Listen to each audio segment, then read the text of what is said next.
I'd like to speak a little bit today about how the Buddha saw the world. You know, the perspective, the orientation, the frame of reference of the Buddha. And the first point to make here is that in many ways, I can't really begin to presume how he saw the world. But I will do my best.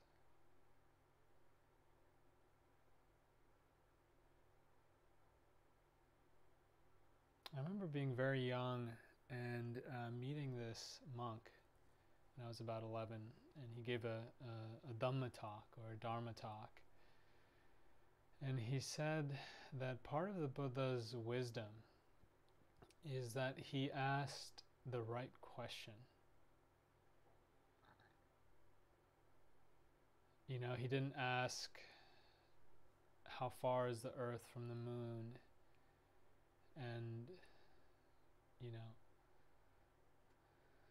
so many questions that we can ask in life. How do I make money? How do I maintain my kingdom? He was a prince. These weren't the types of questions that he focused in on. He simply asked, how do I end suffering? So there's a lot of wisdom here. It's quite a strategic question.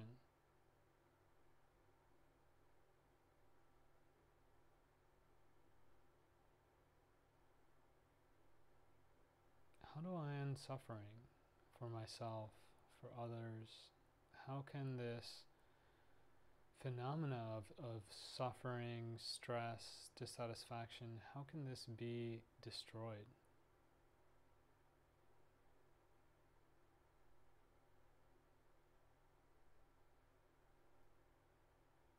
Can you feel the wisdom in this? You know, as I go around teaching people,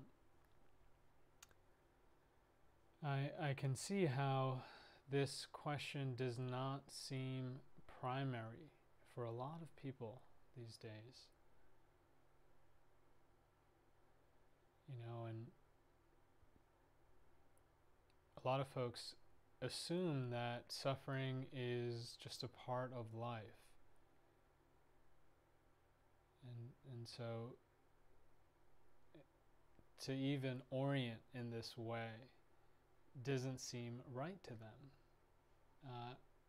In my assessment,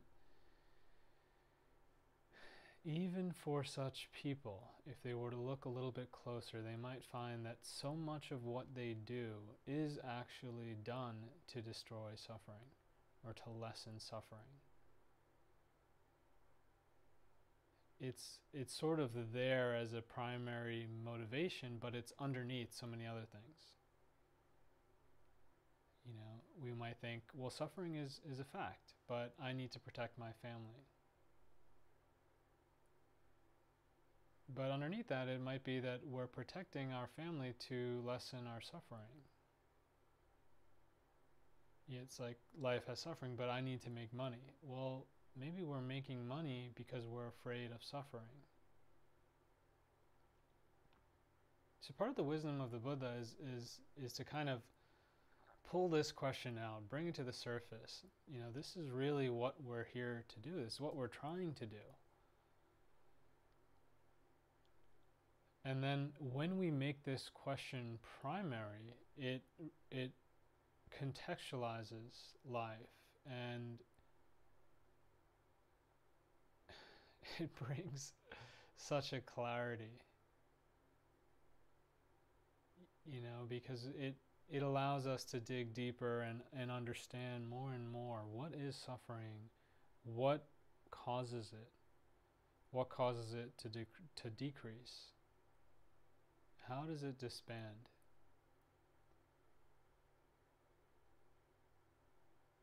And there's a few things to point out here. While there is suffering in life, in things like aging, illness, and death, suffering of the body, really suffering is something that happens here in the heart or the mind. So this is an important fundamental piece to kind of consider. Suffering, it doesn't happen out there. It's not that because the body is aging that we suffer. It's because how we react, how we relate to the aging of the body that we suffer. You know, it's not because our tax rate is at a certain place that we suffer. It's not because our children are not listening to us that we suffer. It's not because our parents are not listening to us or their prognosis isn't going well. It's not those things that cause us to suffer. It's how we relate to these things.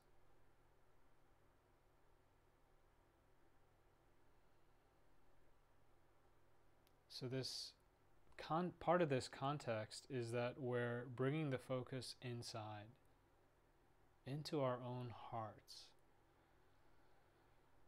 And I suspect that to some of you this might seem sort of obvious or basic. To others it will not. But I want to point out that,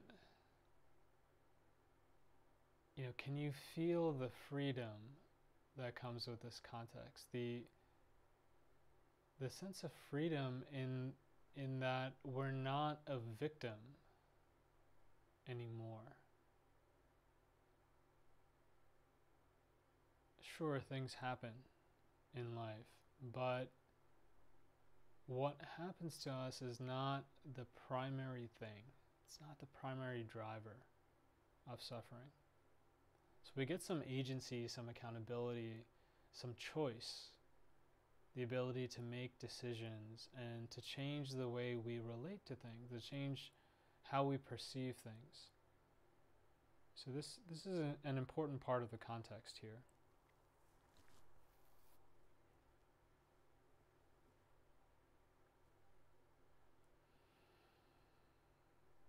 And there's a freedom in this. Can you taste it?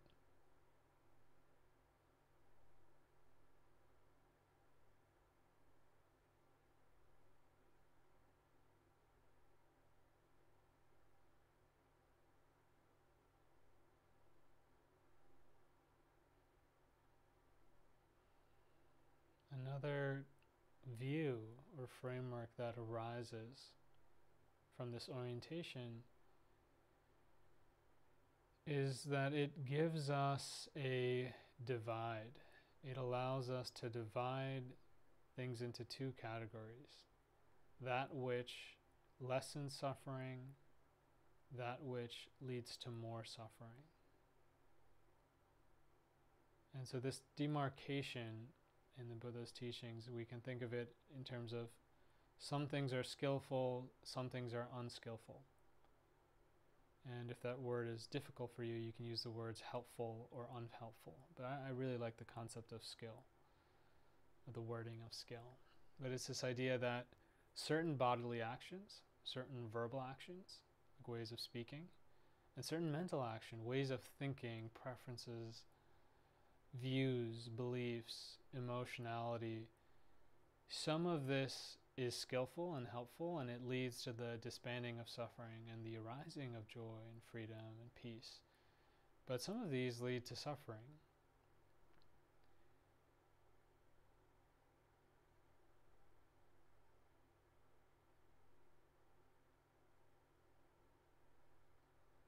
So in the Buddha's way of looking at the world, this is a real breakthrough.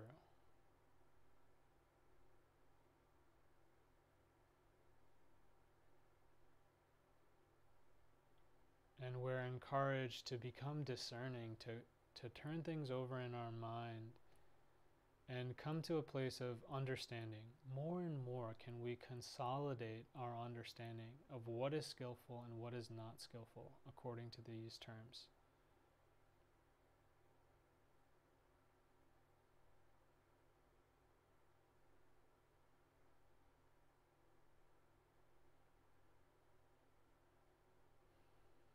I'm just going to keep throwing out different concepts or ideas in terms of how the Buddha saw the world. So another one is the idea of fabrication. And, just a disclaimer, I'm very briefly introducing these ideas. They have so much depth to them.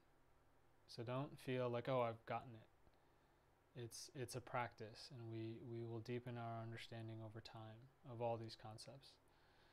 Part of the idea of fabrication is that it's not just that things are happening to us and we're learning to accept them. And this is a common idea that is taught nowadays regarding mindfulness. That it's all about just accepting what is here right now. Now, I'm not saying that this is not a useful tool. Acceptance, opening to the way things are, is a approach that I find to be quite skillful, quite helpful. But there's something more here. The Buddha is actually saying that our experience in this moment is being shaped. It's being fabricated, concocted by the mind in the moment. We don't realize it, but it's happening. So it's not just that things happen to us and all we can do is control how we react. Yes, we can adjust how we react, and that is important, but it's also we can start to see that we are shaping the present moment. Just like when you're in a dream. In the dream, you don't realize it, but you're actually shaping the dream. And the same thing is happening now. Our ways of looking, our intentions, the delicacy of our intentions, the intensity of intentions, our level of attention, the subtlety of the attention, our past history, our likes, our dislikes, our posture. There are so many things that are shaping the present moment. It's just coming to me recently. I was watching a TV series called Bodies, which is on Netflix. And anyway, there's this scene in the future, and there's no spoilers here, so don't worry. But there's a scene in the future where the scientist is explaining to someone that there's no such thing as free will, because there's a million factors that are impacting someone's decision making that they're not aware of, such as their history, their taste buds, their genes. And there's a scene where this woman is saying, no, I'm choosing to drink this glass of wine and to open another bottle. And the guy's like, no, you're not. Your taste buds came from your parents, and this particular wine is set to affect your taste buds. Anyway, so there's this idea. And I can see how this is an interesting idea. I completely disagree with it, but it's an interesting idea.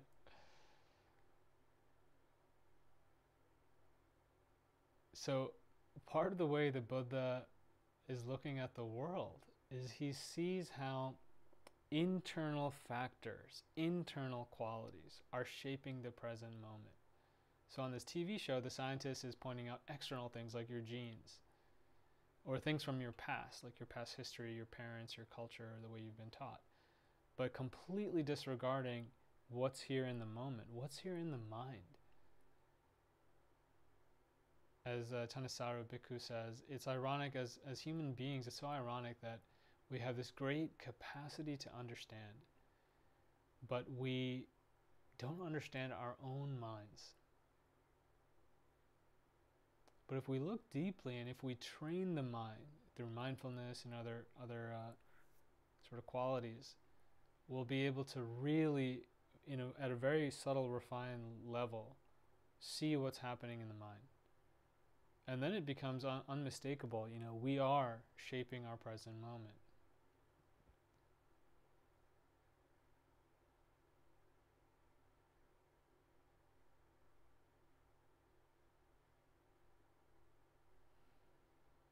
And again, with this context comes a sense of agency, accountability, possibility, ability, capacity. In the way the Buddha is outlining this framework, we get to feel our own capacity.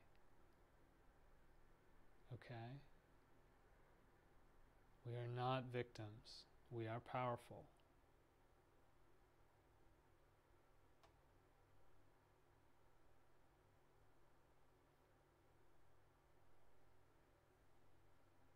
So as you're listening, spread your awareness throughout your whole body.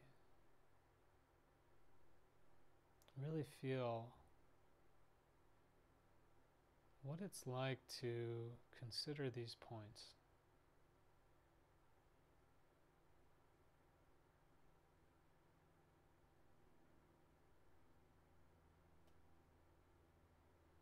What's it feel like to consider that suffering is something that can be lessened and defeated?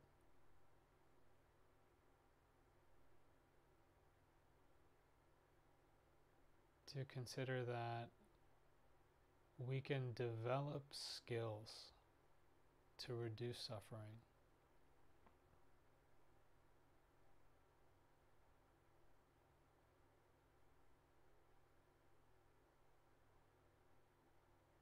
To consider that we can develop the skill of being unfettered, unhindered, unobscured, unrestricted, that we can become free. What's it like to consider that perhaps we are fabricating our experience?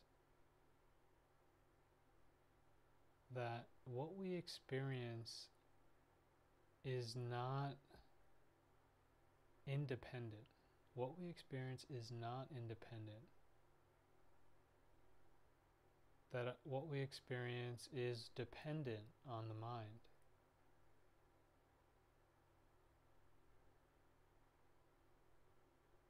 In other words, there's nothing inherent about any experience that determines how we feel. Now we're getting into the idea of sunyata, or emptiness, which is very closely related to the idea of fabrication. There is nothing inherent in any experience that determines how we feel.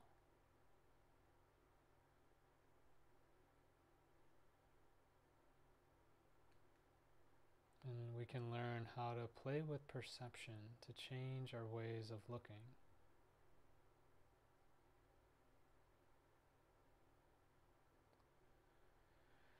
Another really important piece of the Buddha's framework is the notion that suffering can be irreversibly defeated. That we can attain to what is called Nibbana in Pali, or Nirvana in Sanskrit, enlightenment, awakening.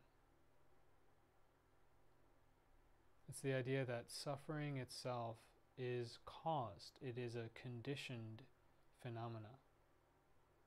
That suffering itself is born of certain causal conditions.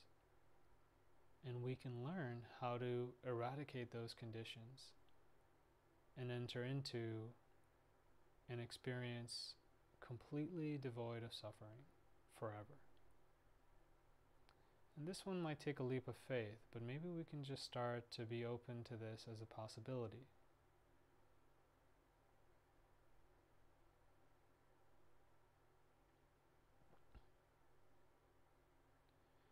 You know, the Buddha taught that clinging causes suffering. Clinging. So we can think of clinging as push and pull. It's the wanting to pull something towards us, craving, desire, feeling like we need more, that we're not enough, so we want. And also pushing something away, aversion, fear, not liking something. You know, so we suffer from not getting what we want, and we suffer from getting what we don't want. So clinging causes suffering. what the Buddha awakened to is that there is nothing in the world that we can cling to. Everything in the world is empty of any inherent existence. Everything in the world is dependent on our way of looking at it.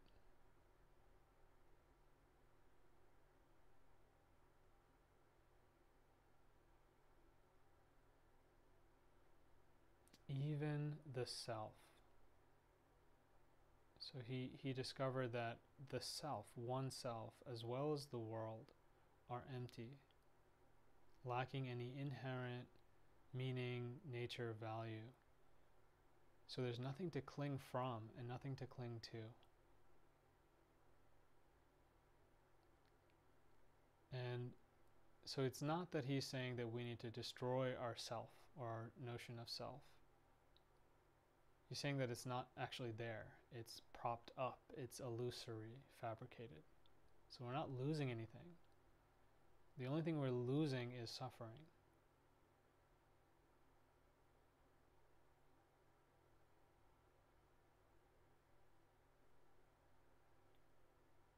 So part of the Buddha's perspective is that Nibbana is possible, that awakening is possible, that we can awaken from the dream. I'll mention one sutta that I really like. Sutta means discourse. It's an ancient teaching from the Buddha written down in the Pali Canon, dating back to 2,500 years ago. And so in this discourse, the Buddha once tells a group of monks, he says something like this. He says, monks, if you were to travel in one direction for 100 years, you would not find the end of the world.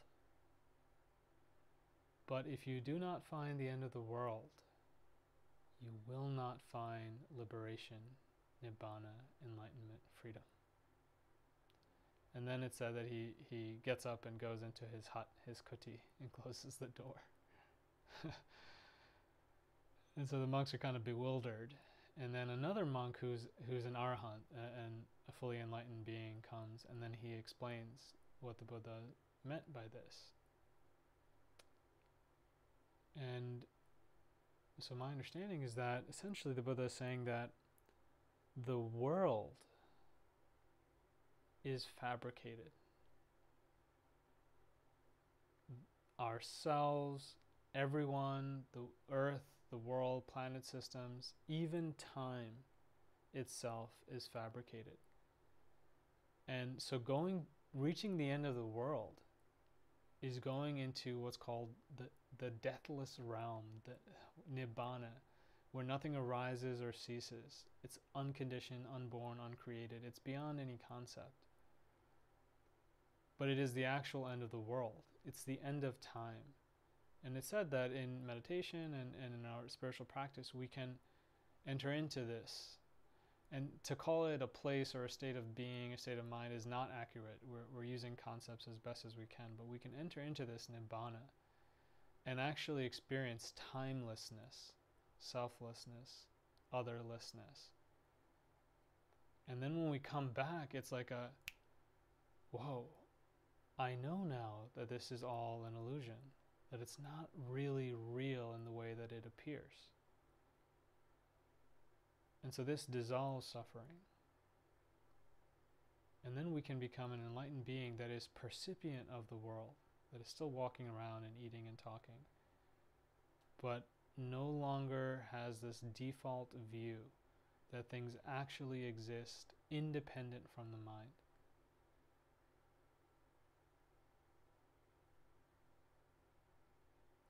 So I'll pause here, and I understand that I threw out a lot and that I may have lost some people along the way, but I hope that this was helpful.